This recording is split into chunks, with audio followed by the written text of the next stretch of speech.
Congress MP Priyanka Gandhi కొడుకు రేహాన్ వాద్రా త్వరలో వివాహ బంధంలో అడుగు పెట్టనున్నారు. తన స్నేహితురాలు అవివా బేగ్తో రేహాన్ నిశ్చితార్థం రేపు రాజస్థాన్లో జరగనున్నట్టు తెలుస్తోంది. రేహాన్ అవివా 7 ఏళ్లుగా స్నేహితులుగా ఉన్నారు. ఇటీవల అవివా ముందు రేహాన్ పెళ్లి ప్రతిపాదన తీసుకురాగా దానికి ఆమె ఆమోదించినట్లు సమాచారం. వీరి ప్రేమ బంధాన్ని ఇరు కుటుంబాలు అంగీకరించి నిశ్చితార్థం చేసేందుకు రెడీ అయినట్లు దేశవ్యాప్తంగా చర్చ జరుగుతోంది. అయితే దీనిపై గాంధీ, వాద్రా కుటుంబాల నుంచి ఎలాంటి అధికారిక ప్రకటన రాలేదు. అవివా కుటుంబ సభ్యులు ఢిల్లీకి చెందినవారని, వాద్రా కుటుంబంతో వీరికి సన్నిహిత సంబంధాలున్నాయని సమాచారం. Rehan Vadra visual artist, wildlife, street, commercial ఫోటోగ్రఫీతో ప్రత్యేక గుర్తింపు తెచ్చుకున్నారు. 2021లో ఢిల్లీలోని బికరిన్ హౌస్ లో డార్క్ పర్సెప్షన్ పేరుతో తన తొలి ఎగ్జిబిషన్ నిర్వహించారు. అవివా కూడా ఫోటోగ్రాఫర్, ప్రొడ్యూసర్ గా వ్యవహరిస్తున్నారు. ఇదే అంశానికి సంబంధించి మరిన్ని డీటెయిల్స్ మదార్ ఫోన్ లైన్ లో అందిస్తారు.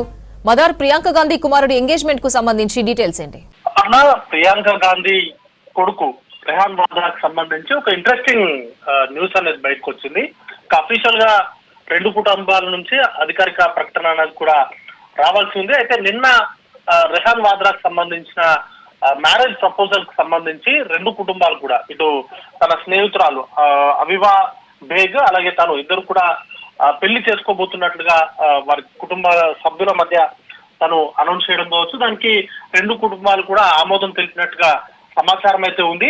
అయితే 2 కుటుంబాల నుంచి, ఇటు వాద్రా ఫ్యామిలీ నుంచి కానీ, గాంధీ కుటుంబం నుంచి కానీ, అలాగే అవివా బేగ్ సంబంధించినటువంటి కుటుంబం నుంచి కానీ అఫీషియల్ గా కన్ఫర్మేషన్ అనేది కూడా రావాల్సి ఉంది. అయితే ఇంటర్నల్ సోర్సెస్ నుంచి అందుతున్న సమాచారం మేరకు రేపు రాజస్థాన్ లో వీరిద్దరికి సంబంధించినటువంటి ఎంగేజ్మెంట్ ను నిర్వహించాలని కూడా 2 కుటుంబాలు ఆమోదం తెలిపినట్టుగా తెలుస్తా ఉంది.